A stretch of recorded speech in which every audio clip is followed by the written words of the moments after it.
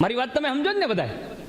બાયડી છોકરા વાળા હોય એ ગુસ્લ કરે અને વગર બાયડી છોકરા વાળા એ નાય, એ તમને કોણે કહી દીધું?